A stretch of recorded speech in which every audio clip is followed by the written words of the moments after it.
खैर मकदम है। इकबाल सिंह लालपुरा से हमारे नुमाइंदे खुर्रम शहजाद ने खुसूसी बातचीत की और उनसे तरजीहात जानने की कोशिश की। इकबाल सिंह लालपुरा ने कहा कि वो मजलूमों को इंसाफ दिलाना चाहते हैं, ये उनकी तरजीहात में शामिल है।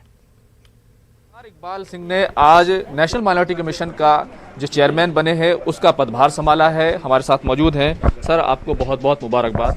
Thank you. कितनी बड़ी जिम्मेदारी समझते हैं, क्योंकि जिस तरह का देश में माहौल है उसके बीच ये जिम्मेदारी काफ़ी इम्पोर्टेंट हो जाती है। जिसने दी है वही पूरी करेगा।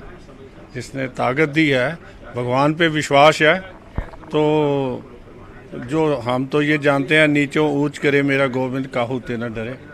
हाँ जी, जो नियमों को ऊंचा करता है वो उनके कार्य भी आप रास करता है। और जो अगर भगवान चाहता है कि मेरे द्वारा इंसाफ मिलना है, हाँ जी, और मैं उनका सूत्र बनना चाहता हूँ, तो मैं उस भगवान अल्लाह का जो है तो उसका शुक्रगुजार हूँ। सबसे बड़ा शुक्रगुजार हूँ भारत सरकार का, प्रधानमंत्री नरेंद्र मोदी जी का, नड्डा साहब का और होम मिनिस्टर साहब का, जिन्होंने मेरे पे विश्वास किया कि मैं समाज के लिए कुछ कर सकता हूँ। कुछ देर पहले जब प्रोग्राम हो रहा था तो आपकी एक किताब भी लगी मुस्लिम्स को लेकर के, और दूसरी किताबें भी आई। आपने प्रधानमंत्री का भी जिक्र किया, लेकिन साथ ही साथ ये जिक्र भी किया कहीं ना कहीं पंजाब के साथ जो है नाइंसाफी होती रही।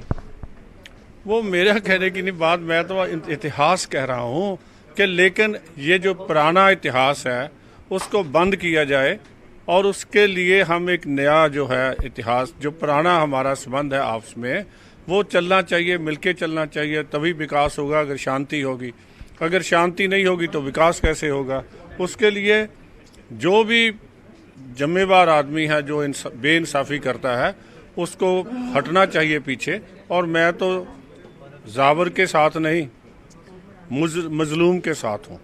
जिसके साथ ज्यादती हो रही है मैं उसका साथी हूँ, उसके लिए खड़ा हूँगा। एक आखिरी सवाल, जिस तरीके से हम देखें मौजूदा राजनीति को अगर देखें तो कई तरह के सवाल, चाहे जय श्री राम के नारे हो, मुस्लिम सबसे बड़े अल्पसंख्यक हैं इस देश में, तो उनको साथ लेकर चलना और राजनीति के साथ समंजस बनाना ये कितना इम्पोर्टेंट रहेगा?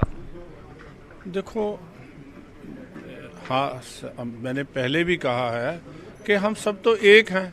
मानस की जात सब है, एक क्या पहचान वो। अगर हम है ही एक हैं तो फिर हमें एक होके काम करना चाहिए। हमारा डीएनए एक है, हम यहीं पैदा हुए हैं। किसी का नाम इकबाल सिंह है, किसी का नाम मुख्तार अब्बास नकवी है, और किसी का रामलाल है, किसी का कुछ है। बेसिकली तो हम we are all Indian, we are proud Indian. और हमें सबको इकट्ठे होकर अपना अपने धर्म की पालना करनी चाहिए। ये नहीं कि मैं दूसरे के धर्म में इंटरफियरेंस हो, और अपने धर्म की पालना करते हुए समाज को आगे बढ़ाना चाहिए, देश को आगे बढ़ाना चाहिए। तो ये थे इकबाल सिंह, जिन्होंने अपना प्राथमिकताएं बताई हैं। सबको साथ लेकर चलेंगे। कैमरामैन प्रहलाद के साथ खुर्रम शहजाद, न्यूज़ 18 दिल्ली। मगरबी बंगाल के भवानीपुर असेंबली हल्के में